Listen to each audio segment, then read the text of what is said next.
Hello all. નસકોરા, snoring, obstructive sleep apnea આ terms આજકાલ નવી નથી. જસ્ટ બિકોઝ કે આપણા ઇન્ડિયામાં હમણાં એક ફેમસ સિંગરનું ઓબ્સ્ટ્રક્ટિવ સ્લીપ એપનિયાને લીધે ડેથ થયું અને એઝ યુઝ્યુઅલ ઇન્ડિયામાં એની વાતો ચર્ચાઓ તેજ થવા લાગી.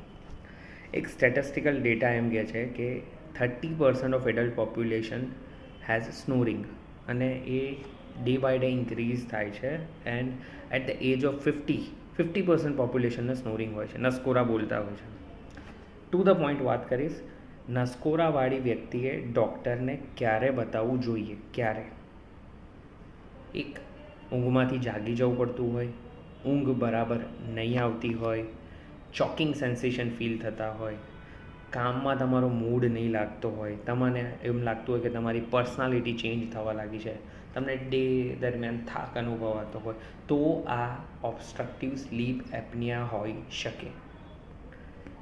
નસકોરાવાળી વ્યક્તિને અગર એ ઓબેસ છે, સિડેન્ટરી લાઇફસ્ટાઈલ ધરાવે છે, વજન ખૂબ વધારે છે, આલ્કોહોલ કન્ઝ્યુમ કરે છે, અમુક ચોક્કસ પ્રકારની દવાઓનું પણ સેવન કરતા હોય, તો ચોક્કસપણે નસકોરાવાળી વ્યક્તિએ ડૉક્ટરની સલાહ લેવી જોઈએ.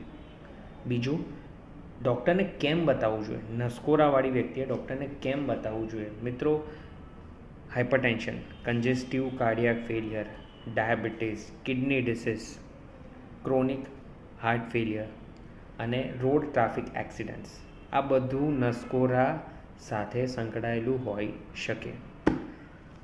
સમયસરનું નિદાન અને સારવાર ઓબ્સ્ટ્રક્ટિવ સ્લીપ એપનિયા અને સ્નોરિંગવાળા વ્યક્તિને મદદરૂપ થઈ શકે. અને એઝ એન ENT સર્જન કઈ રીતે સ્નોરિંગમાં અમે તમને મદદ કરી શકીએ એ હું મારા નેક્સ્ટ વિડીયોમાં તમને કહીશ. Thank you. Good bye.